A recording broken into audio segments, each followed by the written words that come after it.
duda que son importantes que ustedes se lleven de esta plática. Todos sabemos que, bueno, los riñones tenemos dos, que están localizados a partir de la 12ª vértebra torácica y aquí terminan a partir de la 3ª vértebra lumbar. En teoría, los riñones pues, varían de etnias, dependiendo de qué raza pertenezcan, pero técnicamente un riñón mide aproximadamente en los mexicanos de 10.5 centímetros de largo, aproximadamente por 4 a 6 centímetros de ancho, el promedio es lo que viene midiendo un riñón. Y esto pues varía también de hombre a mujer, aproximadamente un riñón en promedio pesa entre 150 a 180 gramos, y pues bueno, el riñón tiene diferentes estructuras. Tiene la parte de la corteza, que prácticamente es una estructura pues que la protege, la mantiene aislada. Tiene el plexo solar, que es un plexo parasimpático. Si se llega a dañar o evitar, pues va a generar una descarga parasimpática, algo que ven las personas que tienen, por ejemplo, síndrome de displasia renal, que les duele y hasta vomitan, se ponen todos a consecuencia del plexo solar. Y bueno, tenemos diferentes componentes. En la parte inferior, lo que es el parénquima. El parénquima siempre va a ser como el tejido funcional. Entonces, no.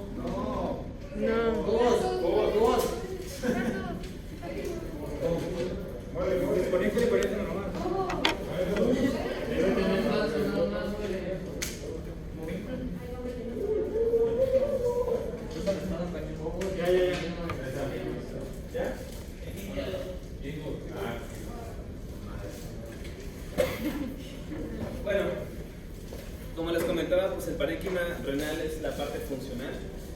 Todo el tejido que realmente va a estar la funcionalidad del riñón, pues van a estar siendo por los glomérulos. Ahora bien, los glomérulos es un conjunto bastante extenso de tejido especializado. No están flotando como por obra del Espíritu Santo ahí, o sea, tienen un tejido de sostén, que son las células mesenquimales que están dentro del riñón, que le van a dar el sostén a los glomérulos. Y valga la redundancia, un glomérulo, pues hay glomérulos que están pegados a la corteza, y si están pegados a la corteza se llaman glomérulos corticales, o bien se les llama nefronas corticales. ¿Sí? Si están pegadas hacia la base o muy cercanas a las corticales, se llaman yuxtaglomerulares, que se llaman nefronas, que están a un lado de. Entonces es como se les va nomenclando. Realmente es una cuestión nada más como de pura nomenclatura. Y bueno, así la función del riñón. Tenemos los cálices, que es cuando ya se genera el ultrafiltrado completo a través de las nefronas, pues se va a excretar a través de aquí la producción de orina. En teoría, en el día se van a filtrar 180 litros de agua al día, o sea, prácticamente el plasma se recambia completamente, y aquellos detritos que no se requieren, pues van a echarse a través de la producción de orina al día. Eso es así como lo veríamos nosotros. Este es un riñón típico. Normalmente la cápsula lo envuelve. La cápsula evita de que se puedan observar las pirámides renales que veíamos ahí, y ya lo damos. Pero ahí esa cápsula permite que el riñón sea como si fuera un frijolito, o sea, todo lisito. Cuando un riñón se enferma, y si ustedes saben, una cicatriz, pues van a tener siempre un granuloma. Entonces el riñón se va a volver lobulado, se le llena de chichones en la corteza. Cuando uno le pide a un paciente o cree que pueda tener enfermedad crónica, pidiendo un procedimiento puede ver esos chichones. Entonces, normalmente un cambio ultrasonográfico de enfermedad crónica es eso, que son riñones lobulados, que es algo de lo que primero uno le pide al radiólogo, que se ven o no lobulados. También que se vean, si ustedes pudieron observar ahí, si ustedes pudieron observar durante la proyección, pues no existía la parte de la corteza bien diferenciada en la parte interna. Eso es corteza médula. Un riñón debe de verse de manera muy detallada de esa manera, o sea, bien diferenciada la corteza médula, y lo podemos ver desde un trasfondo se puede caracterizar bastante bien. Y bueno, eso también son datos ecográficos que nos permiten ver si el paciente puede tener enfermedad renal.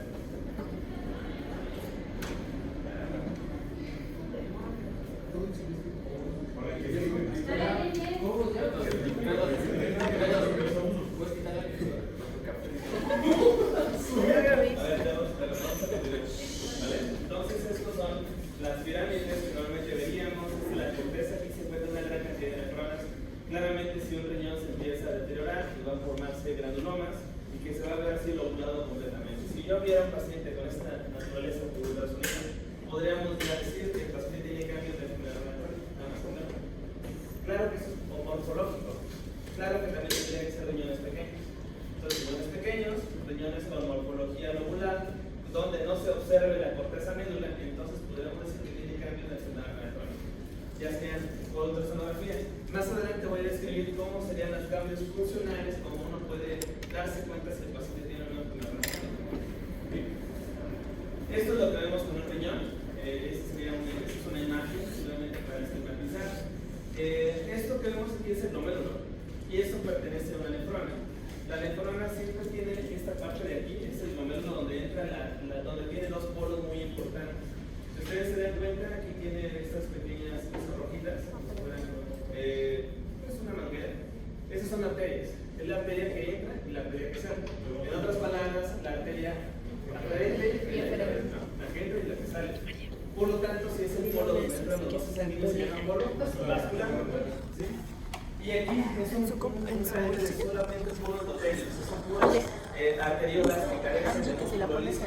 Esta parte de aquí va a tener un endotelio fenestrado que permite que se genere una gran cantidad de presión hidrostática de agua dentro de sí, porque entra puro flujo arterial y se concentra la presión hidrostática dentro de sí, y eso permite que el agua pueda atravesar a través de ese endotelio fenestrado y pueda generarse el primer esbozo de ultrafiltración, lo que yo les comentaba, los 180 litros al día van a pasar por ahí, pero van a pasar una gran cantidad de moléculas que no deben de pasar, glucosa, bicarbonato, proteínas, que puedan ser excretados a través de este sitio. Y bueno, a partir de ahí se genera, en esto que vemos aquí nosotros que parece una enredadera, es el túbulo contorneado proximal, contorneado porque está contorneado, y proximal porque está proximal al glomérulo. De tal manera que esto que se encuentra aquí, donde sale el primer esbozo de orina, se llama polo urinario. ¿Sí? Entonces tenemos aquí el túbulo contorneado proximal que se divide en tres partes. Hay que mover 1, 2 y 3. Y después empezamos a la porción descendente de la sala Henle. Vemos el corpúsculo, túbulo contorneado proximal, túbulo recto, que tendríamos ahí la rama descendente de la sala Henle y la rama ascendente de la misma sala Henle, y luego tendríamos la porción gruesa de la sala Henle. Todas estas porciones o estos segmentos que se encuentran en ese sitio sirven o están tapizados de una gran cantidad de canales iónicos y cotransportadores que permiten reabsorber sustancias. Por ejemplo, en el túbulo contorneado proximal, sobre todo en la porción S1, es donde se absorbe gran cantidad de bicarbonato. Ahí se encuentra una enzima muy importante llamada anhidrasa de carbono. Aquí también se encuentra otro cotransportador muy importante de sodio glucosa. Es uno que se llama SGLT2. El SGLT2 se encuentra en ese sitio. Hoy en día existen moléculas que son tratamientos para diabetes que bloquean el cotransportador SGLT2, de tal manera que permiten que el paciente orine una gran cantidad de glucosa. Y eso lo observaron cuando eso ya se veía desde la antigüedad, pues los griegos que veían que las personas diabéticas, pues las hormigas rodeaban la pipí. Sí, entonces por eso a través de qué es lo que significa diabetes mellitus. ¿Sí? Entonces, ese sustento, sabemos que ese canal SGLT2 se bloquea a partir de 240 miligramos de glucosa. Entonces, arriba de 240 ya no absorbe más glucosa. Entonces, ¿sabes qué? Esto hay que tirarlo, ya no es sano y lo empiezo a tirar. Entonces, por eso, cuando ven a un paciente diabético que tiene glucosuria, o sea, la pipí, que tiene mucha glucosa, porque seguramente en sangre anda súper descontrolado. Salvo que esté tomando inhibidores SGLT2, tú esperas encontrar el glucosuria. ¿Sí? Entonces son algunos conceptos que podemos encontrar en este punto. Claro, hay enfermedades que no vienen al caso ahorita a revisarlas, pues como son las cirrosis tubulares renales, que son trastornos que pueden ser genéticos o pueden ser inducidos por fármacos que pueden generar daño en estos cotransportadores. Por ejemplo, la cirrosis tubular renal proximal, también llamada de tipo 2, está dada por daño en la anhidrasa carbónica, una resistencia. Si el paciente no produce bicarbonato, entonces hay acidosis sistémica y a nivel urinario pues tampoco se excreta el bicarbonato. Entonces eso lo vemos como la acidosis tubular renal proximal. También existe la distal. Si tenemos una proximal, tenemos una distal. Y tenemos una distal que sería en esta porción de acá. Ahí se absorbe también bicarbonato. Entonces los pacientes no pueden absorberlo. Entonces también cursa con acidosis. Esta es la acidosis renal de tipo 1 o distal. una cosa rara, pues es la membrana, ¿vale? Entonces tenemos aquí este túbulo urinario, este de acá es el túbulo contorneado distal, porque está distal prácticamente, sigue estando contorneado. Y aquí al final tenemos algo muy importante que se llama el túbulo colector. El túbulo colector no es más que un sistema de tubería final donde se juntan los túbulos contorneados distales de las diferentes nefronas que van a encontrarse en este punto. En esta parte de aquí, justo en esta porción que se encuentra aquí, es donde actúa una hormona muy importante llamada aldosterona. La aldosterona actúa en este punto absorbiendo sodio y excretando potasio. Por eso el hiperaldosteronismo pues va a generar principalmente hipocalemia y retención de sodio, hipernatremia, hipocalemia y subsecuentemente hipertensión arterial. Entonces veríamos nosotros estos cambios, sobre todo en este punto de acá. Medicamentos ahorradores de potasio como la espironolactona pues actúan a este nivel. Medicamentos diuréticos como furosemide actúan justo aquí en el asa gruesa de la SADGL. Se encuentra un conjunto muy armonizado de cotransportadores, que es el transportador sodio, potasio y descloro, aquí, y entonces se evita la absorción de sodio y entre otras sustancias en este nivel. También en este punto de aquí se encuentran los diuréticos tiacídicos, como la hidroclorotesida. Y hay unos tiacídicos que le llaman tiacídicos light, no sé si lo han escuchado, ese concepto, como la clorcalidona. La clorcalidona es un tiacídico, digamos que no tiene la estructura química de una tiacida, pero se parece en mecanismo de acción a las tiacidas, entonces por eso le llaman tiacídicos light. O sea, pues porque pues, alguien les quiso poner así. Pero así funciona, y es el mismo mecanismo de acción, pero tiene una estructura química diferente. Y bueno, a grosso modo tenemos nosotros, esto es una nefrona. La nefrona nos permite a nosotros tener una función que ustedes podrán comprender. En primera instancia, generar ultrafiltración, generar reabsorción de nutrimientos y excreción de sustancias para al final, en el túbulo colector final, para drenar a los cálices, tendríamos ya la producción de orina. Entonces nosotros tenemos una gran cantidad de objetivos biológicos que te va a generar el riñón. Aquí también se produce en el polo vascular, hay un aparato que está pegadito ahí, un conjunto de células especializadas en el aparato yuxtaglomerular que está a un lado del glomérulo, a un lado del polo vascular. ¿Cuál es la función? Principalmente es detectar los cambios en la presión de flujo hacia el riñón. Si él detecta que no hay flujo, pues va a aumentar la síntesis de una hormona muy importante llamada renina, y eso va a generar hipertensión y por lo tanto va a generar mayor flujo al riñón, ¿vale? Entonces, también ahí mismo se encuentra en el mismo sitio con una estructura química muy similar, la eritropoyetina. Y la eritropoyetina también tiene una producción renal, de tal manera que si un paciente tiene enfermedad crónica, pues no va a tener producción de eritropoyetina principalmente. La renina sí se sigue produciendo por mecanismos patológicos, y eso lo veremos más adelante. Entonces, todo eso como todas las estructuras. Ustedes podrán encontrar un sinfín de dibujitos en el internet y en los libros que nos permiten pues, darnos una idea de cómo se encuentra el riñón, la nefrona. Lo cierto es que la nefrona tiene una superirrigación funcional de arteriolas que van irrigando pues, los túbulos colectores, la salubresa, la distal.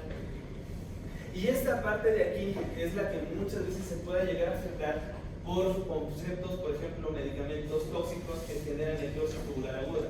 Entonces, la necrosis tubular aguda, estamos hablando de componentes isquémicos en la irrigación arteriolar, por así decirlo, tanto del glomérulo como, por ejemplo, de los túbulos colectores. ¿Sí? Por ejemplo, un paciente con hipertensión arterial y cardiopatía isquémica de la garganta puede generar una forma de necrosis tubular isquémica, entonces va a ser localizada. A diferencia de, por ejemplo, cuando se ingieren medicamentos tóxicos como los amiloglucósidos, la amicacina, gentamicina genera daños multisísticos. Entonces, porque es tóxico, pero generan zonas de necrosis. Hay otro concepto muy grande que podemos nosotros entender justo aquí, en el glomérulo. Como ven ustedes, aquí pareciera que estuviera suspendido ahí como una fuerza antigravitacional, y no es así. Tiene células mesenquimales, células que permiten darle el sostén a esa madeja de arteriolas en la parte interna, y entonces están dándole armonía. Esas células se pueden llegar a afectar por estímulos farmacológicos o depósitos de complejos autoinmunes.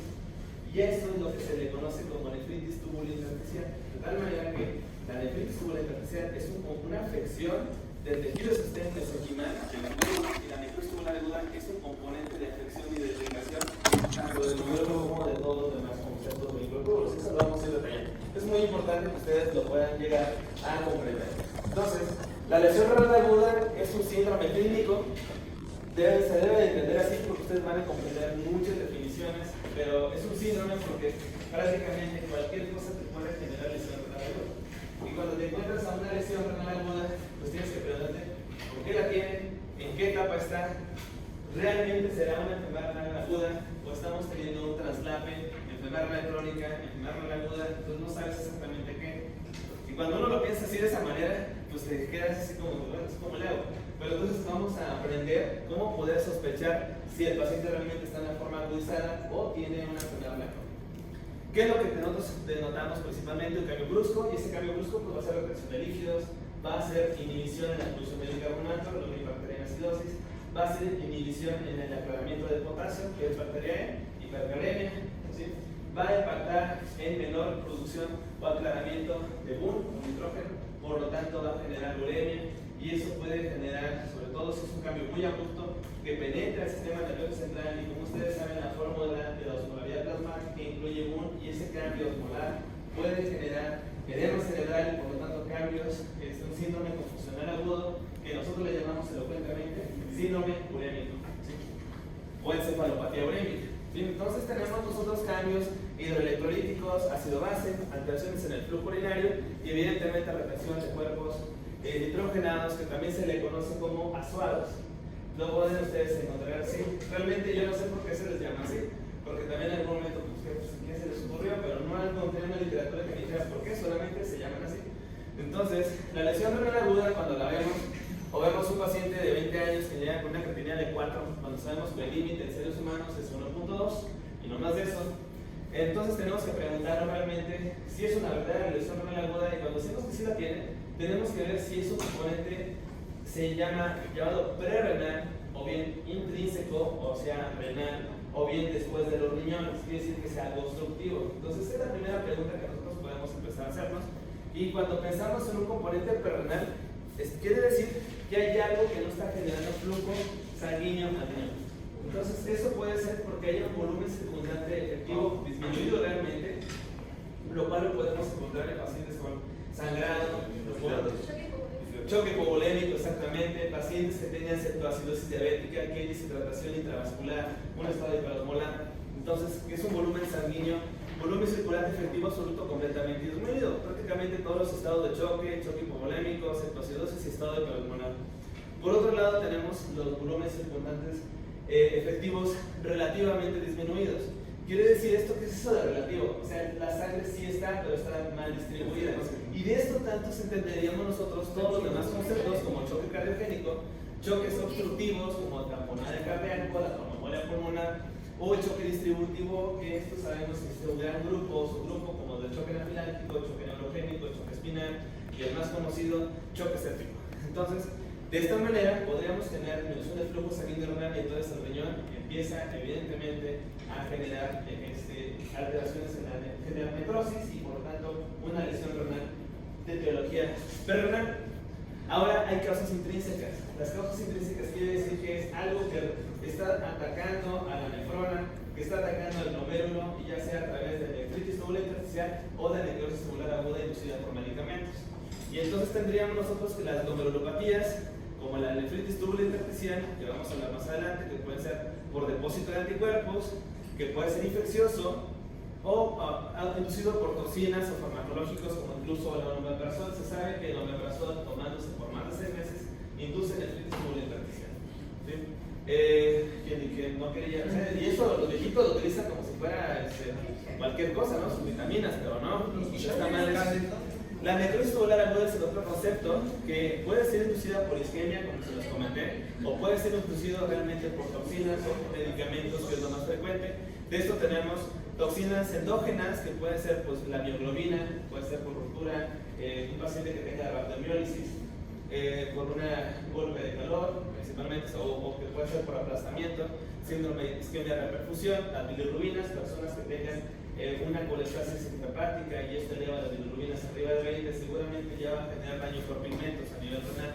Las exógenas pues tendríamos por medicamentos, el más característico son los aminoglucósidos, que el paciente con diarrea le deja caer la amigacina cada 8 horas y luego ya no orina. Es contraste, que luego le pasan a los pacientes a cateterismo cardíaco, y se utiliza contraste o bien angiotarax, pulmonares, pueden generar también daño en este sentido. Y por otro lado tendremos las causas postrenales, quiere decir que ya se produjo la orina, pero no se tira. Entonces quiere decir que puede ser algo obstructivo a nivel de los cálices, puede ser algo obstructivo a nivel del uretero, puede ser algo obstructivo a nivel de la vejiga o en el tracto ya de la uretra en la parte final, ¿no? Entonces tenemos desde el cáncer prostático, la hiperplasia, tumores infiltrativos, tuberculosis retroperitoneal y prácticamente hasta padecimientos ginecológicos como el cáncer cervicuterino.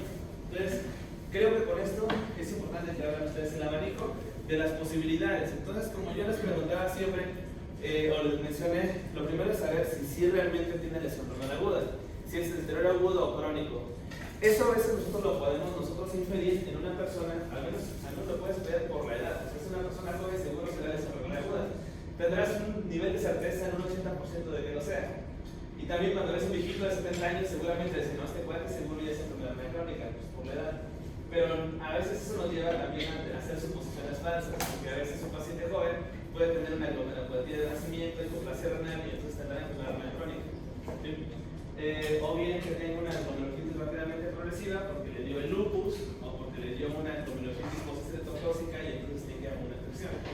Entonces, ¿qué es lo que yo recomiendo en esta parte que ustedes integren? Es que sobre todo vean ustedes cómo está, por ejemplo, su biometría hemática. La biometría de un paciente con enfermedad renal crónica seguro va a tener anemia.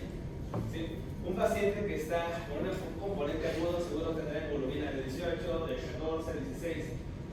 Claro que se complica cuando el paciente que tenga lesión renal aguda aparte tenga anemia, ¿no? Porque tenga deficiencia de hierro, porque tenga un sangrado, y entonces ahí tendrías que echar mano de los conceptos que les dije hace rato, cómo pedir ultrasonido renal y ver riñones pequeños, menor de 10 centímetros, riñones lobulados y con pérdida de la relación corteza-médula.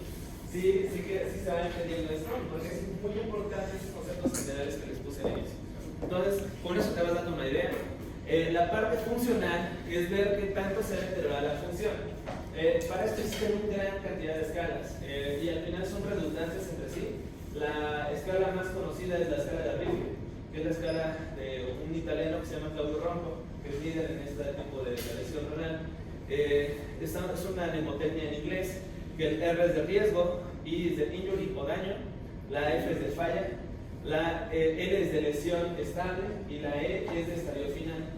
Entonces, la verdad que esto es cierto, o sea, el Rifle es una escala que se ocupaba hace años, no quiere decir que no sea cierta, solo que esta valora como un paciente renal agudo, si no se corrige, se queda con enfermedad renal crónica. De ahí salió que este cuate cortó la clasificación y nada más se quedó con las primeras 3 letras, R, I y F. Entonces de ahí salió la escala de Akin o de lesión renal aguda. Akin 1, Akin 2 y Akin 3, que ahora la conocemos así. Y recientemente en 2013, empleando biomarcadores de lesión renal aguda tempranos como el LGAN, es que saca la clasificación de Akin, que en realidad si no tienes LGAN, pues no tienes por qué utilizarlo. Si tienes LGAN, sí lo utilizas, pero si no tienes LGAN, pues no tiene sentido que te lo sepas. Bueno, que lo utilices, pero sí que lo sepas. Entonces tenemos la fisiopatología, ya vimos renal, intrínseco, porrenal. Eso nos ayudaría mucho a nosotros para saber qué le vamos a hacer a ese paciente. Si es un paciente con choque séptico, pues trata de la infección, le pone volumen intravascular efectivo, dale ajustale con vasopresores y pues seguramente pues, se te va a mejorar. Si el choque polémico, pues le pone volumen. Si es una cuestión intrínseca, hidratación, retira de nefrotóxicos y esperan que haga micetes, eso se corrige. Si es porrenal, pues quítale la piedra, quítale lo que esté después de. Entonces es prácticamente súper importante. Y la etiología, pues ya saber exactamente qué está pasando, que es a lo que todos tenemos que llegar. Pero lo primero es estabilizar el paciente y conocer el componente renal y saber si realmente es una enfermedad renal. ¿Qué es lo que sucede cuando se gesta un daño? Pues principalmente disminución del flujo sanguíneo. Esto va a condicionar que las células en borde del cepillo a nivel renal pues generen necrosis, se mueran. Y esto va a generar un periodo de inicio que nosotros vamos a observar primero estas fases iniciales, donde el paciente a veces va a generar alteraciones en la producción de orina. Esto no siempre se produce, pero en su gran mayoría sí. O sea, creo que es lo primero que uno va a empezar a ver, ¿no? Que a nivel hospitalizado uno está con sonda urinaria y el paciente desde las 8 hasta las 6 de la tarde no orina ni un mililitro. Entonces, caray, esto está raro, ¿no? Entonces, esto te das cuenta de una fase inicial. Nos valoramos ahí la anuria o oliguria. Lo normal de uresis por hora por una persona es lo que pesa la mitad, o sea, 0.5 mililitros por kilogramo hora es lo que debe orinar una persona. Una persona que orine menos de 0.5 a 0.3 en el 24 horas se considera que está tendiente a la oliguria, y abajo de 0.3 en 24 horas se considera que está haciendo anuria, ¿sí? Esto dependiendo de los tiempos de medición, ¿sí? Ahora, ¿qué cosas también se elevan? Evidentemente se van a elevar la creatinina y el GUN. Sin embargo, como vamos a ver en las láminas siguientes, la creatinina y el GUN son marcadores tardíos de lesión neuronal aguda. Quiere decir que para cuando tú los ves en el laboratorio, el paciente ya tiene al menos 36 horas de haberse generado el daño. Entonces, ¿qué es lo más inicial que se empieza a detectar? Pues la disminución de la uresis. Entonces, por eso surgió la idea de buscar biomarcadores tempranos. O sea, si la creatinina se mete en un día y medio que el paciente tiene lesión neuronal aguda, pues mejor busco los biomarcadores. De eso surgió la idea de ver la actividad, por ejemplo, de los neutrófilos. Hay una enzima que se llama queratinasa de lipoproteinina de neutrófilo. Entonces, la actividad del neutrófilo, cuando se enoja, pues le granula sustancias y ese es el endorriñón. Entonces, cuando un riñón está teniendo daño, la N se va a elevar hacia por ciertos cortes y eso nosotros lo vamos a poder cuantificar. Este paciente ya está haciendo daño y eso se eleva a las 4 horas después del inicio del daño. Entonces, lo vamos a ver más adelante.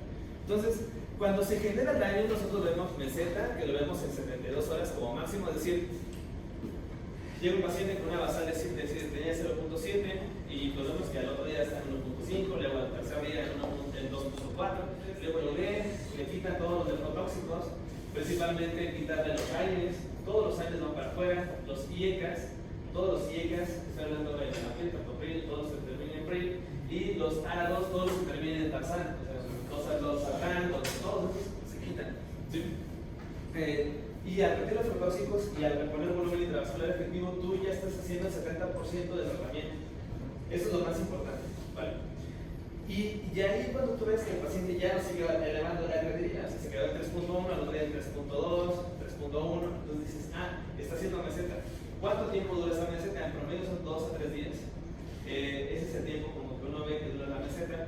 Y después de esa meseta, ustedes piensan, o tienen que pensar, que el endotelio fenestrado que se utiliza en el ultrafiltrado, pues se dañó, se tapó hasta cierto punto. Entonces, esa ultrafiltración se empieza a recuperar, pero lo que no se recupera es la capacidad de retener la carga, o sea, la parte de polaridad que da el endotelio fenestrado. Recuerden que tiene podocitos. Eso no se recupera luego. ¿Qué impacto tiene eso? Impacto tiene en que se van a tirar muchos solutos, muchos electrolitos, ¿sí? Y el paciente va a orinar muchísimo. ¿Sí? Todo lo que no orinó, ahora lo va a orinar. Y orina todo, y va a orinar potasio, va a orinar calcio, magnesio. Es por eso que nosotros tenemos una fase de resolución que la reconocemos por la fase poliúrica, donde principalmente tenemos que vigilar electrolitos por el riesgo de hipocalemia. Los pacientes pueden hacer arritmias cardíacas por hipocalemia, ¿sí? Entonces es muy importante que nosotros reconozcamos las fases. De otra manera, tenemos una fase de iniciación, que es donde nosotros vemos la disminución del flujo urinario, principalmente. Luego tenemos la fase de meseta, donde alcanzas el cenit de creatinina, que dura 2 a 3 días. Después, la estrategia va a empezar, lo que tú hiciste, va a empezar a recuperar parte de la ultrafiltración, pero no la recuperación de solutos. Por lo tanto, el paciente va a tener poliuria y va a tener hipocalemia, hipocalcemia, hipomagnesemia y todos los que sean de electrolitos bajos. Una vez en cirugía interna me interconsultaron los cirujanos porque una paciente había orinado 5.800 en 12 horas. ¿Sí? Para hacerlos. Y no, que pensaron que tenía diabetes insípida. Entonces dije, y a lo primero que le pregunté yo es, ¿cómo está el sodio? ¿No? Porque para que tú pienses en diabetes insípida, sí, el criterio mayor es la uresis elevada, pero el más grande criterio es cómo está el sodio. El sodio se eleva porque se concentra la orina. Entonces la orina no se concentra, pero la sangre sí. Entonces el sodio se eleva súper cañón. Entonces normalmente vemos sodios de 150, 155, 160, y pues tenía 100, creo que 23, entonces hasta hipocalemia, hiponatremia. Entonces eso no cuadraba con diabetes insípida. Entonces ya me fui a revisar sus estudios laboratorios, tuve que usar 1.7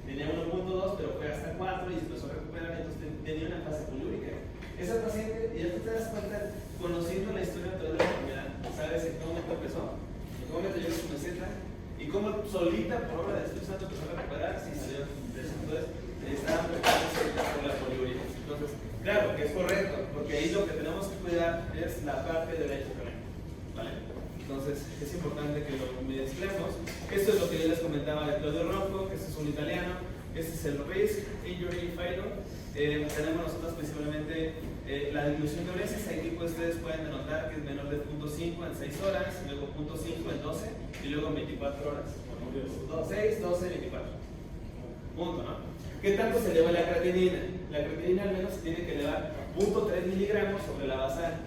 Eso es súper importantísimo porque eventualmente a veces uno se confunde y piensa, no, pues si lo normal la creatinina es 1.2.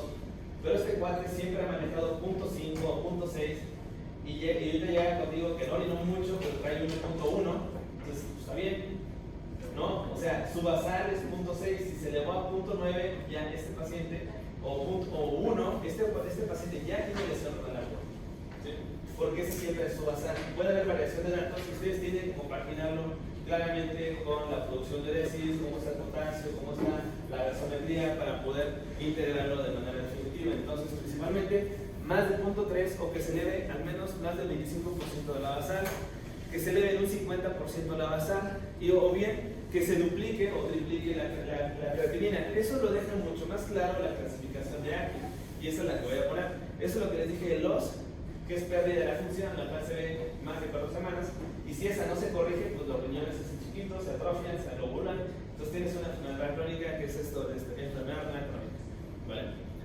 Esta es la de ACI, que en lo particular es la que más utilizamos a nivel hospitalario. Cualquiera de ustedes que vaya a guardia, que vaya a rotar, seguramente van a escuchar ustedes que cuánto que ACI quiere ACI 1, que no sea inglés, y quien quiera nefro, pues seguramente va a encontrarse en esta clasificación. Si ustedes se dan cuenta, sigue siendo 0.5, 6, 12 y 24. Y el ACI siempre, aquí te dice 0.3 miligramos, o que se eleve en un 150 a 200%. Es decir, en el ACI 1 no se duplica la creatinina, se eleva, pero no se duplica. ACI 2 se duplica, ACI 3 se triplica, y ya no hay ACI 4, o sea, se triplicó y más allá, ya no hay más, ¿vale? Ya no hay más, o sea, si hay más. Si la creatinina tiene una creatinina de 0.7 y esa siempre se ha mantenido en todo su historial, y ahorita llega con 1.4 o 1.5, automáticamente tiene ACI 2, ¿sí? Si llega con 2.1, tiene ACI 3, ¿ya? Nada más por eso, ustedes ven la duplicación. A veces cuesta, dicen, no, me cuesta trabajo aprenderme la clasificación, no se la aprenden de memoria, razónenla. Y es así como se la estoy diciendo. Es súbito el cambio, no me cerrará la memoria.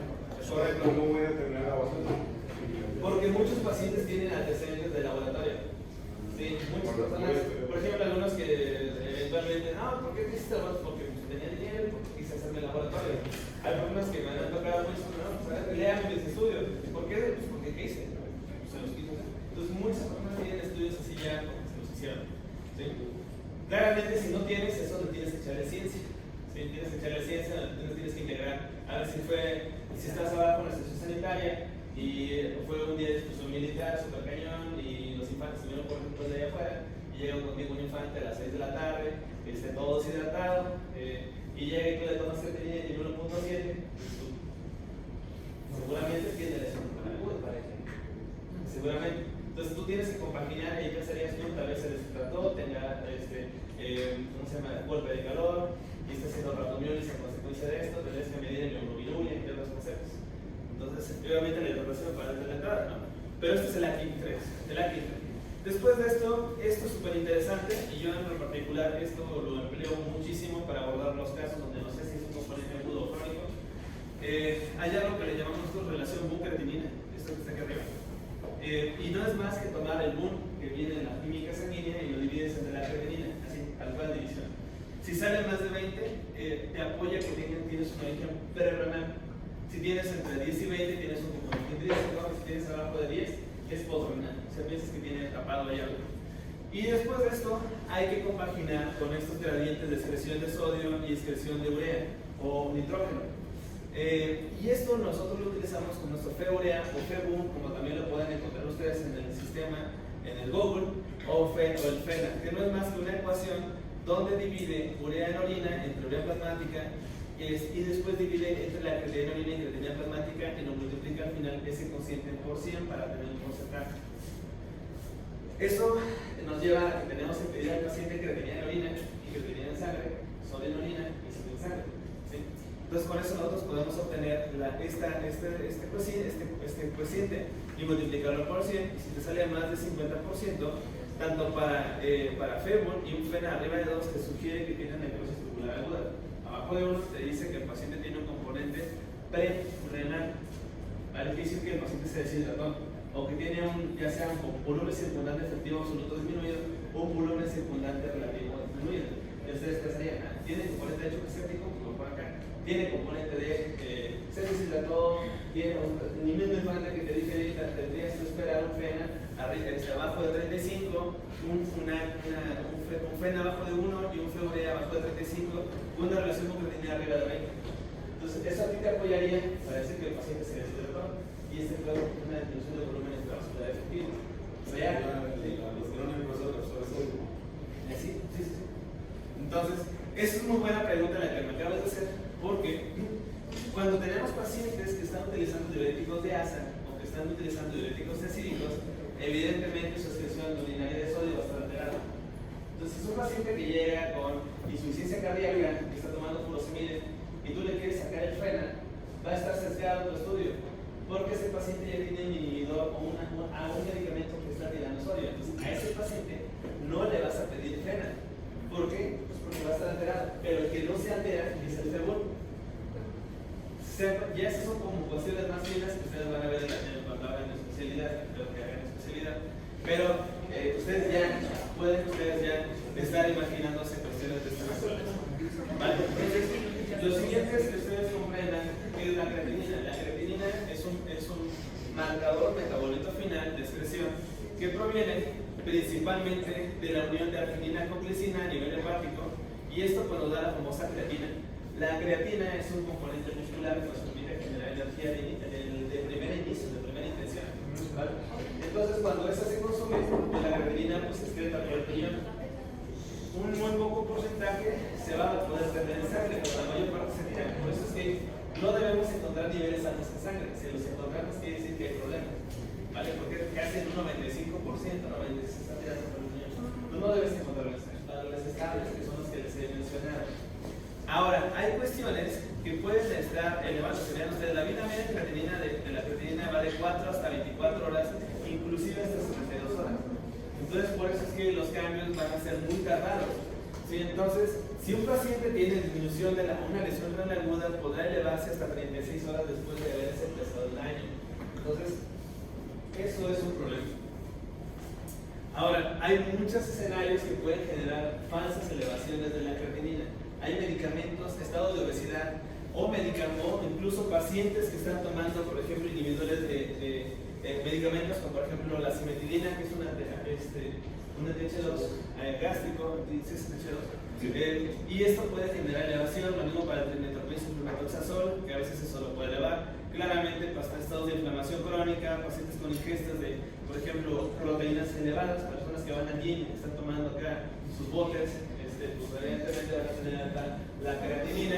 Por eso a esos pacientes se les pide que cuando están tomando proteínas se tomen mucha agua, porque hay casos de nefritis tubular intersticial con proteínas. O sea, se están tomando muchas proteínas y no se hidratan, esos riñones se pueden tapar, entonces se genera nefritis tubular intersticial. Claro, la obesidad, el embarazo, por ejemplo, también hay aumentos transitorios de la creatinina que no necesariamente están relacionados con una verdadera lesión renal. ¿Sí?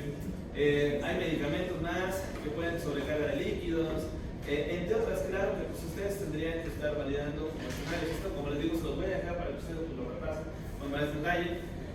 Entonces, ¿qué quiero decir con esto? Que la creatinina sí nos ayuda, pero no es lo ideal porque es un marcador muy tardío. Es por eso que hay ensayos que empezaron sobre todo a hacerse en medicina crítica a partir del 2007 en adelante. Y bueno, esto es un estudio de 2008 donde nos arrojó diferentes biomarcadores, como pueden ser en la lámina, tenemos el N-GAL, que es la lipocarina de gelatinasa asociada a neutrófilo, de nombre bien largo, análisis N-GAL para los cuates. Tenemos la interleucina 18, que es un marcador de inflamación y de reparación renal. Y tenemos la molécula de ataque renal 1, que es el KIM1, Y bueno, tenemos la cisterna C, que eso es externo. En teoría, la cisterna C se tiene que tirar completamente. Entonces, ustedes podrán ver que tenemos Senegal, que se puede medir en orina y se puede medir en plasma. En ambos tenemos diferentes escenarios, por ejemplo, el bypass cardíaco, la nefropatía por contraste, o bien los pacientes con sepsis o trasplante renal. Entonces, en ambos escenarios al menos se sabe que en un promedio de 4 horas ya se empieza a elevar la sangre, y eso nos puede permitir a nosotros generar cambios como quitar este medicamento, hidrátalo, y ponle bicarbonato, ponle cosas para que no se geste o se siga gestando la lesión renal. Entonces, de estos biomarcadores realmente son como los que más prometieron, hay muchos más y son los que pongo aquí en pantalla. Realmente no voy a ahondar en ellos, es solamente para que ustedes vean. Este es el artículo, claro, yo lo estoy desglosando de esta manera, pero estos biomarcadores se han probado y se siguen probando, ¿no? Que la cisteína, glutationes, que son moléculas antioxidantes que tenemos en el organismo, la epsilina, que es un marcador de inflamación hepático, factores de crecimiento. Estos son importantes porque son los más nuevos que se han encontrado actualmente. El factor de crecimiento insulínico tipo 7 y el inhibidor de metaloproteinasa de tipo 2 que tenemos acá abajo. Estos ténganlos en mente porque los voy a mencionar más adelante. Y la interleucina 18, como lo está comentando. Por acá viene el KIM1, que es la molécula de ataque renal 1 o lesión renal 1. La beta 2 microglobulina, que es un marcador de crecimiento de los linfocitos. En su momento también se propuso como un marcador de lesión renal aguda. Pero pues como vieron que es el linfoma, pues realmente hay que ver eso. Los pacientes con inflamación granulomatosa por tuberculosis, o sarcoidosis alta, la beta 2 microglobulina, entonces eso le quita puntos a este concepto. Y tenemos los microarrays de reparación, aquí tenemos el NGAN, y entonces tenemos diferentes utilidades o el peso molecular que se puede dar a esta molécula. De tal manera que se han probado muchos más. No voy a atenderme con estos porque son un infinito de moléculas y claro que no quiero que se las aprendan, pero es para que ustedes vean que si ustedes se quedan con lo que están viendo de los libros, realmente se están quedando muy atrasados. Esto no lo traen los libros de los que ustedes pueden ver aquí.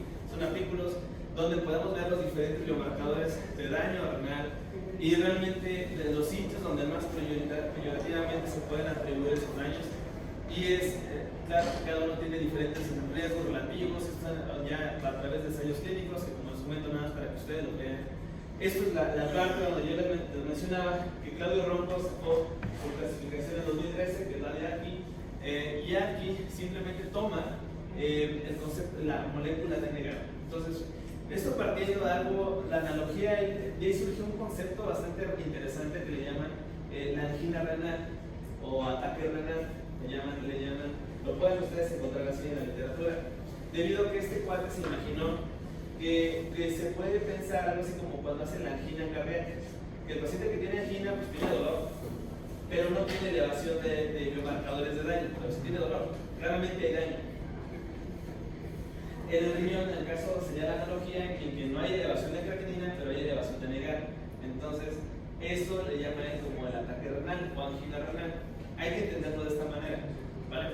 Y él lo habla así, por eso le llama kidney attack, él así lo menciona. Y entonces, ¿qué te dice? Es un paciente que fue sometido posiblemente a un contraste, que lleva la NGAN, pero la creatinina está normal y el flujo urinario está normal, pero al elevarla, entonces está teniendo daño renal y entonces ya tú tienes que hacer estrategias para evitar que progrese, ¿vale? Entonces, esta persona menciona que, de acuerdo a sus ensayos, que el valor normal de NGAN debe ser menor de 50 nanogramos por mililitro.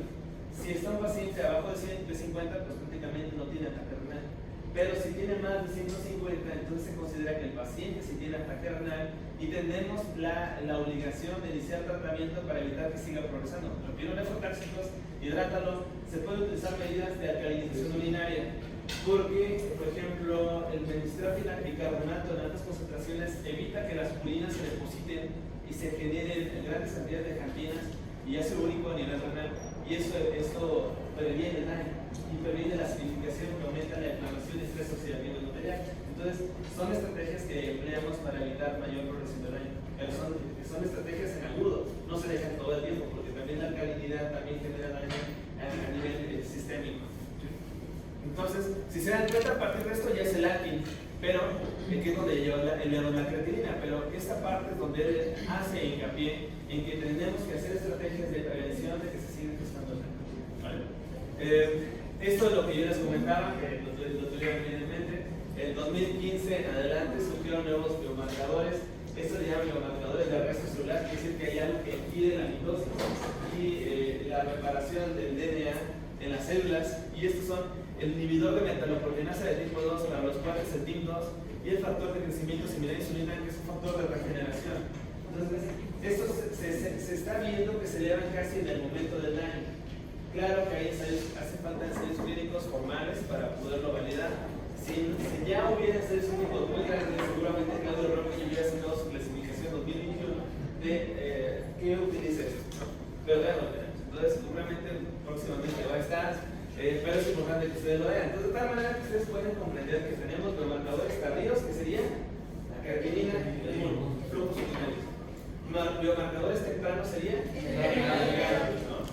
biomarcadores más tempranos o de arresto celular, TIM2, y exactamente. Entonces, se dan cuenta cómo va progresando el concepto. Entonces, pero pasamos de cosas muy tempranas o muy burdas, como puede ver el flujo urinario, relación con creatinina, fena, hebon, y ya vas mejorando su acervo cultural en el seguimiento de la lesión renal. ¿Sí se sigue tomando en cuenta la osmolaridad, sodio, la osmolaridad urinaria? Sí se sigue tomando en cuenta, pero dependiendo de lo que quieras calcular. Porque, por ejemplo, la osmolaridad urinaria la utilizamos, por ejemplo, para sacar el gradiente transcelular de potasio. Entonces, si tú quieres calcular la excreción de potasio, utilizas osmolaridad urinaria. ¿Sí? Es como la principal utilidad de la osmolaridad urinaria. Para fena y para febo no se necesita la osmolaridad urinaria. Pero arriba de 150 ya es sentida renal. Ataque renal, sí, es correcto. De 50 a 150. Digamos que está ya, tú empiezas a decir, este cuate va para allá, vele quitando esto, vele quitando aquello. Sí, claro, pero ya tienes más, si tienes 300, pues este cuate ya tiene ataque renal. Entonces tú esperas que 24 horas, si no haces nada, seguro le va a pasar algo. Ahora, la conducta realmente de Claudio Roque a partir de estas observaciones ha sido que en las publicaciones más recientes es que él propone que ya podemos incluso pacientes así iniciar la diálisis temprana. A mí en lo particular creo que es algo muy agresivo, porque pues no tiene todavía el impacto. Él lo dice así, porque si tú la hemodializas de manera temprana evitarás que los pigmentos, el estrés oxidativo, dañen la nefrona y por lo tanto no tengas cicatrices a largo plazo. Tiene razón, pero no en todos los sitios tenemos no, pero no tenemos, por ejemplo, igual un paciente tú le dices, no me acuerdo que pégame, pues no necesito comerlo. O sea, como que no existe esa cultura, ¿vale? Y bueno, es por eso sí propone esto. Entonces siempre es escalonado ver cómo está la función renal, realmente si es una lesión renal aguda, y esclarecer si el paciente va a requerir o puede llegar a requerir alguna terapia de reemplazo renal, ya sea hemodiálisis. De tal manera que nosotros tenemos que tener diferentes acoplamientos desde el concepto de lesión renal aguda como una biblioteca hemática completa, ya les expliqué por qué. Si el paciente tiene anemia de entrada, una que tiene 4, aunque tenga 22 años, seguro podrá ser, si tiene 7 de hemoglobina, es inválido, tiene un calcio súper bajo, tiene un fósforo por los cielos, este cuate seguro es renal crónico. ¿Sí? Y así me ha tocado ver pacientes, seguramente tuvo una glomerulonephritis rápidamente progresiva y nunca se dio cuenta, o seguramente tuvo una displasia renal o algo de esa naturaleza que ya hizo daño renal y nunca se dio cuenta, y llega contigo con ulemia. ¿Sí? Entonces es importante ver esto, el examen de orina, calcio en sangre, el calcio pues disminuye, y bueno, el fósforo se eleva, son cambios, la ecografía renal ya se los expliqué también, las morfologías, tamaños reducidos, lobulados, y que haya parte de la relación corteza-médula. Claro que ya ustedes tendrían que empezar a buscar las causas, ¿sí? Renal, intrínseco, renal, y normalmente las causas intrínsecas tendríamos que empezar a buscar, por ejemplo, glomerulonephritis asociadas a ANCAS, ya donde entraría para ustedes el concepto de síndrome nefrítico, que vamos a hablar más en las láminas siguientes. Si no tienes que echarle la ciencia y de pedirle la parte interesante de ver si está completo normal o si está realmente disminuido, porque no todos los síndromes nefríticos te consumen completamente. ¿Sí? Entonces, que sea inducido por medicamentos, normalmente la nefritis intersticial inducida por medicamentos sí se da por el propio fármaco, pero también se da por una reacción eosinofílica. los eosinófilos de granúleo en reacción hacia las toxinas. Entonces se ve un patrón inmunológico mediano en los pacientes con nefritis polipotencial asociada a fármacos. Síndrome compartimental, claramente por la parvomiólisis, la púrpura trombocitopénica trombótica o el síndrome urémico-hemolítico, que el paciente que le da la diarrea con sangre, en otras palabras disentería, y esa disentería causada por la toxina Shiga, y esa toxina Shiga produce una sobrecarga de una molécula intracelular que se llama GB3 o globotrosilceramida, y esa molécula en grandes cantidades es un objeto de reconocimiento por el sistema polimorfonuclear. En otras palabras, el vaso, entonces empieza a destruir las moléculas de la anemia hemolítica y también le genera daño al riñón porque esa molécula se deposita en los podocitos, en el endotelio, entonces te tapa el riñón y te genera daño hemolítico. Pero tiene la característica que tiene DUNS directo e indirecto negativo, porque no está mediada por anticuerpos, está mediada porque una molécula se está pegando. Se pega a la estructura del órgano y el virus. Exactamente, al endotelio, en la que esa molécula que se llama globotrosilceramida. Y eso es lo que se está destruyendo. Es una reacción inmunitaria, pero no mediada por anticuerpos. ¿Vale? Tenemos el mieloma. Claro que el mieloma, no sé si han tenido clases de hematología, pero bueno, el mieloma es un tumor de células plasmáticas, se produce inmunoglobulinas. Y sobre todo las inmunoglobulinas, ustedes saben que se componen de cadenas ligeras, lambda, kappa, y esas cadenas kappa y lambda se sueltan y generan daño renal. Entonces los mielomas de cadenas ligeras son los que dañan el riñón y sobre todo el mieloma que tiene la hemoglobina más pequeña, que es la IgA, es la que más frecuentemente da daño renal. Entonces un mieloma de otro isotipo normalmente no daño renal, pero el IgA sí lo da. Sepsis y un síndrome cardiorrenal. Y el síndrome cardiorrenal vamos a hablar y tendrían que ustedes entenderlo, sobre todo en el escenario de que el paciente pues tenga falla cardíaca y pues eso le va a generar bajo flujo al riñón y evidentemente va a sufrir y le va a venir la lesión renal aguda. Entonces ahí le llamamos, ¿quién jodió el riñón? En su caso, cardiorrenal. Entonces, de ahí viene el nombre. No, esto hay 5 síntomas cardiorrenales y más adelante se los voy a mencionar. ¿Sale? Entonces, hay varios hallazgos que ustedes pueden encontrar en el examen de hemoglobina por cristalografía, células epiteliales que será lo normal, las células renales tubulares que serían por lesión renal aguda, los eritrocitos dismórficos, normalmente por una afección glomerular, por inflamación. Quiere decir un dismórfico que el eritrocito está todo circulado, así como que lo morrea, como que la osmolaridad lo succionó, entonces quedó todo así, todo deforme. Entonces, eso habla.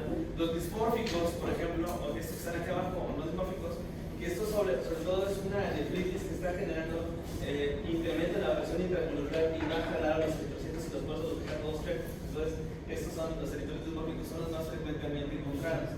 Las enfermedades glomerulares, propiamente dichas, los moldes eritrocitarios, los leucocitos de 3 por campo se consideran normales, más de esto se considera inflamación. Ojo, inflamación, no infección. El encontrar un examen de hemoglobina con leucocituria no necesariamente te dice que el paciente tiene infecciones urinarias, te dice que hay inflamación, no te dice por qué. Puede ser que tenga litiasis, puede ser que sea un golpe, puede ser que haya hecho ejercicio y tenga leucocituria reactiva. ¿Sí? O puede ser que tenga tuberculosis, porque la tuberculosis también te da algo que se llama piuristeria. Es decir, tiene el leucocito en orina, pero que cuando le pides el cultivo no te sale nada. Entonces, eso se llama piuristeria. Hay más conceptos que en realidad ya con más calma lo van haciendo, ahorita por la persona no voy a apuntarme con todos, pero menciono nada más los datos que son clave. Claro que el tratamiento, pues hidratación. Normalmente, la hidratación de una persona estándar, o sea, cualquiera de ustedes si va al hospital, deberían hidratarle a 1 mililitro por kilogramo de peso hora. ¿Sí? Si tú pesas 70 kilos, lo normal es que te pasen 70 mililitros por hora. Porque lo que pesas es 1 mililitro por kilogramo. Mucho más si es un paciente que va a estar en ayuno. ¿Sí? Si no le vas a recomendar porque lo operaron o porque lo van a operar, pues hay que hidratarlo a 1 mililitro por kilogramo hora. ¿Sí? Pero si es un paciente que tiene lesión renal aguda, pues hay que aumentar el volumen, porque la mayor parte es perrenal por volumen circular efectivo reducido o por una presión absoluta. O incluso siendo intrínseco también requiere hidratación. Entonces normalmente la tasa de hidratación en pacientes con lesión renal aguda empleamos desde 1 hasta 3 mililitros por kilo. Entonces la dejamos a, si pesa 70, pues usualmente le dejamos 150 mililitros hora, 120, casi un poco al doble de lo que pesa. Entonces siempre utilizamos esto y, ojo, retirar nefrotóxicos. Quiten los IECAS, los ARA2 y los AINES. Esos tres medicamentos van para afuera siempre en cualquier lesión renal aguda, en cualquiera. Si es un paciente con enfermedad renal crónica, en ellos hay cambio, porque es un paciente que ya de base tiene, por ejemplo, 2 de creatinina. Entonces, en ellos puedes utilizar los AINES porque es como su estado basal. No hay inflamación, está ya así su función. Puedes utilizar un IECA, puedes utilizar un ARA2, pero nunca combinarlos, sobre todo si son pacientes diabéticos. Y la mayor parte de los pacientes que tienen enfermedad crónica tienen diabetes. Entonces, normalmente la conducta apropiada es solo utiliza uno, nunca los dos. Y eso lo vimos en la clase de hipertensión arterial, creo que se lo mencioné. Entonces, nunca mezclen IECAS y ARA2 en personas diabéticas porque ya se ha visto que progresan en la enfermedad crónica. Entonces, en un tiempo de 2 años ya se enfermedades crónicas. Y los pacientes tratados con hipertensión por mucho tiempo, ¿en algún momento van a generar lesión renal aguda por tomar IECAS o ARAs? No, al contrario, los IECAS son nefroprotectores. Si un paciente con hipertensión arterial o incluso diabetes, tú le das IECAS nada más, esos son medicamentos antiproteinúricos, ¿sí? Evitan la inflamación endotelial. Pero si el paciente tiene lesión renal aguda, o sea, tiene 1 o 3 de creatinina y tiene lesión renal aguda y se eleva esa creatinina, ahí en ese momento el IECA ya no actúa como nefroprotector, ya actúa como un agente de daño agudo. Entonces tienes que retirarlo. Entonces, cuando se hace eso, o sea, tienes el componente agudo, la agudización, normalmente es enfermedad crónica más de LR, así lo mencionamos, tenemos que retirar los IECAS y ARA2 en los años. Y entonces, ¿qué hacemos? Pues al paciente se le dan medicamentos antihipertensivos que no se le puede volver a renal, por ejemplo, los calcioantagonistas, como el felodipino, amlodipino, y durante el tiempo que la lesión renal se mantenga, van a estar con sus medicamentos. Cuando la creatinina se recupere, entonces podrá regresar al tratamiento previo, pero no se quedan con los demás porque son agentes de daño. Repito, si el paciente tiene enfermedad crónica, puede utilizar IECAS y ARA2, pero nunca combinados, pero si él tiene lesión renal aguda sobre su estado basal crónico, tienes que quitarlos y utilizar los medicamentos que no generen daño. Repito, calcioantagonistas, o también se pueden utilizar los alfa-adrenérgicos, por ejemplo, como Prazosin, que es un medicamento que nos ha funcionado bien en el tiempo. Entonces, claro que hay que darle buena cantidad de agua, hay que ver que no hagan hipercalemia. Ya en su momento espero darles la clase de hipercalemia, es un tema bastante bonito. Ácidos metabólicos, hay que tratarlos. Ver que no hagan descompensaciones, porque si el paciente las hace, pues definitivamente tenemos que llevar la hemodiálisis. La hemodiálisis es la última estrategia que tenemos nosotros para tratar a una persona, ¿no? Si con medicamentos no te jaló, con la persona no te jaló, pues entonces lo último que te queda es darle hemodiálisis, y es un tratamiento de rescate, ¿sí? Todos los pacientes que tengan lesión renal aguda, pues le pones la hemapulca, la hemodiálisis, y dices, ¿sabes qué? Vamos a darte 2 o 3 sesiones para ver qué tanto recuperas, más o menos en 10 días, para una severidad de esa manera es cuando se recupera completamente la función. Entonces ya después se los pueden quitar, ¿vale? Normalmente hacemos ese puenteo. Pero si el paciente tiene, cuando una persona tiene cambios de potasio muy alto, o sea, el potasio en 6, 7, cuando lo normal va de 3.5 a 5, lo que más te preocupa a ti es que el potasio, como actúa en la fase de repolarización, lo que normalmente genera es que se acorte la onda T. Entre el QRS y la onda T se empiezan a juntar y se hagan ondas T muy grandes, muy puntiagudas. Entonces, si tú ves cambios eléctricos, cuando ves un potasio en 7, por ejemplo, pues tú vas a ver el electrocardiograma, vas a tomar un electro, entonces para ver si no tiene cambios eléctricos. Si no tiene cambios eléctricos, te la puedes llevar con calma, no pasa nada, ponle agüita, pues furosemide y vamos cómo le va. Pero si el paciente está con cambios eléctricos, está así gritándote que va a hacer parada cardíaca. Hay que, o sea, lo idealmente a esos pacientes, si tienen cambios eléctricos de gravedad, hay que utilizar el marcapasos temporal de primera instancia, porque ese paciente se puede parar, hace bloqueos auriculoventriculares.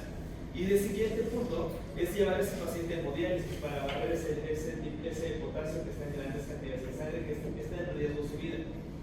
Si no está disponible el marcapasos ni el hemodiálisis, se puede utilizar la infusión de gluconato de calcio. El gluconato de calcio es bien interesante el mecanismo de acción. Siempre se menciona en la literatura como un estabilizador renal, pero no te dicen cómo lo hace. El calcio actúa a través de los canales dependientes de calcio, de potasio dependientes de calcio. Entonces quiere decir que hay un canal de potasio que se apertura a altas concentraciones extracelulares de calcio y permite la entrada de potasio en el espacio intracelular. Estos son los canales de calcio que permiten la entrada de calcio de potasio extracelular.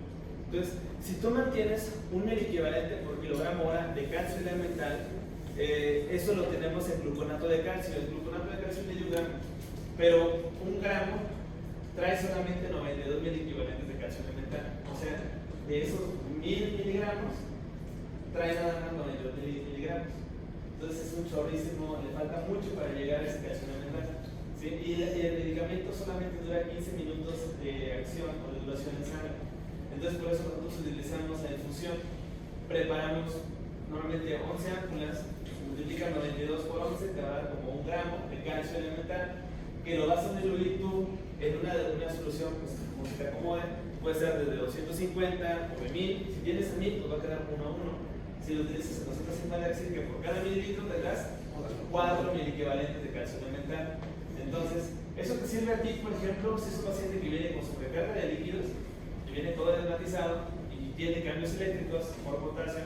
Pues no le vas a poner 1 litro de agua, le vas a poner 250, y si pesa 70 kilos, pues solo te lo vas a dejar 70 entre 4, pues como a 12.5, 15 mililitros, y con eso vas a asegurar por hora que tenga ese calcio y que no se bloquee. Y a mí eso lo he ocupado en la práctica clínica cuando estaba en interna, y créanme que aguantaban los pacientes hasta el modelo. Sí, o sea, mantener las concentraciones altas de calcio evita que se meta el potasio a las... Permite que el potasio entre. Porque tenerlo afuera es... Puede generar alteraciones cardiovasculares sobre todo. Y bueno, hay que llevar el modelo lo más probablemente posible y tratar la causa. Si no hay mejoría en 3 horas, pues el marcapasos hay que volverlo a instaurar, ¿no? Si no hay cambios eléctricos, pues puedes llevártela con calma. La primera pregunta tienes que saber cómo está la hidratación, cómo está el volumen. Si está el paciente con volumen normal o deshidratado, pues hay que hidratarlo. Entonces, lo que yo les comentaba hace rato, aquí hay que hacer agua así chida, pero certeza, 5 litros por kilo. Así que ponerlo, dijéramos, en el hospital jugosito para después decíamos, aguas al tenerse a todo, después puro. Entonces, a ver qué ves el potasio. Después de que lo precargaste ya con agua, ya eso de lo hacemos de cotorreo, pues, pero luego sí le da este actor. Entonces, hay que darle puro, ¿no? Y entonces, después de ver cómo está la hidratación, si el paciente no ha mejorado, pues hay que llevarlo a marcapasos, pero lo idealmente es que si ya respondió, ya está la hidratación completa, entonces el paciente ya lo podrá llevar entonces en este caso a iniciar furosemide para sacarle ese potasio que está en él. Normalmente el furosemide es bueno, pero va a ser bueno cuando hay agua que sacar. Si el paciente está seco, pues no vas a sacar nada. Así le estás dando furo a otras cosas, lo vas a empeorar nada más, empeora la acidosis por deshidratación. Entonces hay que hidratarlo y después iniciar el furo. La dosis estándar por kilo es de 1 a 6 miligramos por kilogramo día, siendo la dosis máxima 6 miligramos por kilogramo día. El bumetanide no es efectivo para controlar el potasio. Sí te detecta volumen, pero no corrige el potasio. Entonces, ojo con eso. Otro es el salbutamol. A través de la estimulación de los receptores beta-adrenérgicos induce entrada de potasio en el espacio intracelular. Entonces, corrige también. Sin embargo, la vida media de salbutamol es de 4 a 6 horas. Entonces, aquí está dando nebulizaciones cada 6 horas al paciente. La otra opción es darle soluciones polarizantes. En este sentido, utilizamos glucosa con insulina. Pues bajo la idea de que al despolarizar el receptor de insulina, pues activas la bomba sodio-potasio, metes glucosa y metes potasio, y entonces de esa manera pues controlas el potasio celular. Es por eso que cuando ustedes vean la clase de cetoacidosis en diabetes, en endógeno, que espero que la vean, una contraindicación de la infusión de insulina es que tenga el paciente potasio bajo de 3.3, y te dicen así, si tiene 3.5 de potasio tu paciente de inicio, repone el potasio porque le vas a generar una infusión que genere hipocalemia.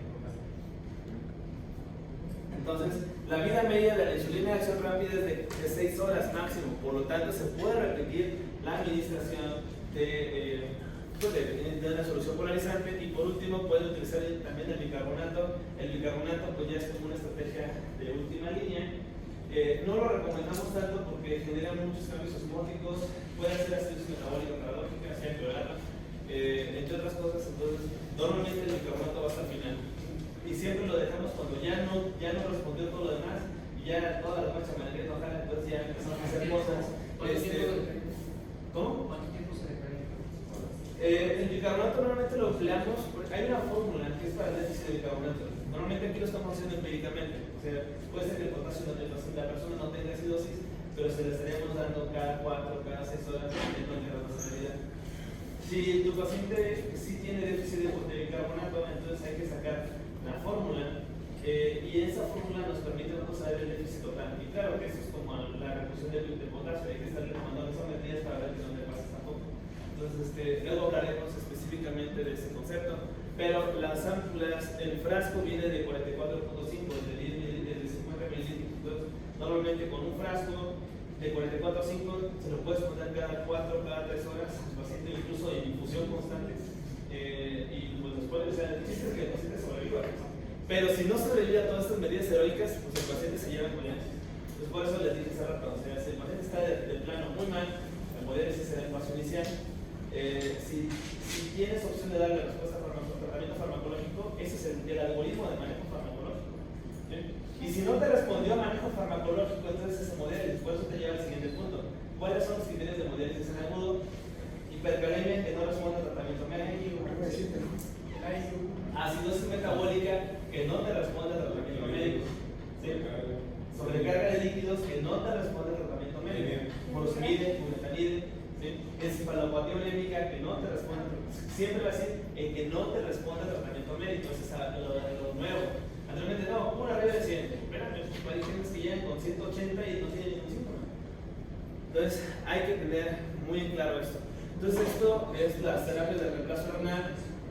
Normalmente te dice sobrecarga de líquidos, si te das cuenta, que no responde a diuréticos, que no responde al tratamiento médico de la hipercalemia, que no responde a la acidosis metabólica, o que tenga el síndrome urémico expresado ya sea por encefalopatía urémica, dermatitis perforante urémica, diabetes hemorrágica urémica. Son como las variantes. Cuando tú dices síndrome urémico, tienes que especificar qué variante de síndrome urémico o cuál es el componente. Por supuesto que el paciente nada más tenga, se le vayan las cámaras, entonces una encefalopatía urémica. Puede ser que también la uremia también genera un defecto en la expresión del factor de von Willebrand. Entonces, el factor de von Willebrand es súper necesario para que la plaqueta se adhiera al endotelio. Si no hay factor de von Willebrand, no se va a unir, por lo tanto el paciente se va a desangrar por disfunción plaquetaria. Entonces, ese es el mecanismo fisiopatológico de la diatesis hemorrágica urémica. Si hay un paciente que luego le dan un llega a la cirugía y pues está sangrando y pues porque las plaquetas no se pegan, tienen un tiempo de sangrado muy prolongado. Entonces ahí hay opción. El tratamiento puedes utilizar, pues evidentemente, hemodiálisis, diálisis peritoneal, pero también se ha visto que como es un componente funcional, es decir, la urea como que hiperpolariza la célula y eso evita que se exprese el factor de von Willebrand. Los cuerpos que lo almacenan se llaman Weber-Palade. Entonces, si estos no se expresan, pues entonces el factor se queda encerrado. Entonces, para obligarlo a salir, hay una agonista de la hormona vasopresina que se llama desmopresina, que se vio que la desmopresina a una dosis de 0.3 miligramos por kilo intravenosos libera el factor de von Willebrand. Entonces, eso lo utilizan en la enfermedad de von Willebrand cuantitativa. Si es una persona que tiene von Willebrand cuantitativo, o sea, lo tiene pero no lo saca, se le da al día la descompresión intravenosa y eso le corrige su problema de la von Willebrand. Pero ese mismo componente similar se ve en la diabetes urémica, entonces se puede utilizar esto y entregas a un paciente vivo y en la mañana lo pasas a la muerte. Sí, entonces ya son como cosas acá ya permanezcas, pero están escritas en la literatura que se pueden utilizar, ¿no? Ya esas cosas acá ya bien esotéricas, pero se pueden utilizar, ¿no? Otro es que el paciente tenga pericarditis urémica. También la urea genera inflamación de la pleura cardíaca. Entonces te genera como una miocarditis. Y eso también es una indicación de hemodiálisis. ¿Vale? Hay que tener mucho ojo con eso. ¿Cuánto tiempo llevamos? Bueno, ahorita vamos a darle más tardar. Las 2. También vengo por vale, chavos.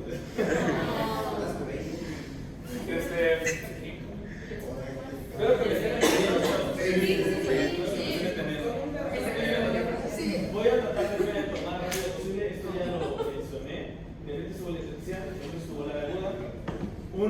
de ellos dado por inflamación de las células mesenquimales en la parte interna, eso ya lo mencioné, el mesanquio, que es como se le conoce, es el que se daña, y en el otro lado son las arteriolas de nutrición que generan, puede ser focos parcheados o pueden ser centralizados.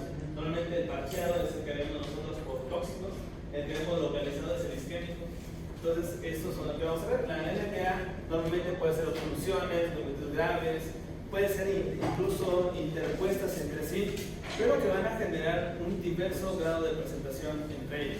La patogenia es variable, puede ser la isquémica, como les mencioné, que pues esto genera la disminución del flujo por vasoconstricción, siempre la vasoconstricción mediada por los famosos siempre mediadores neuromorales.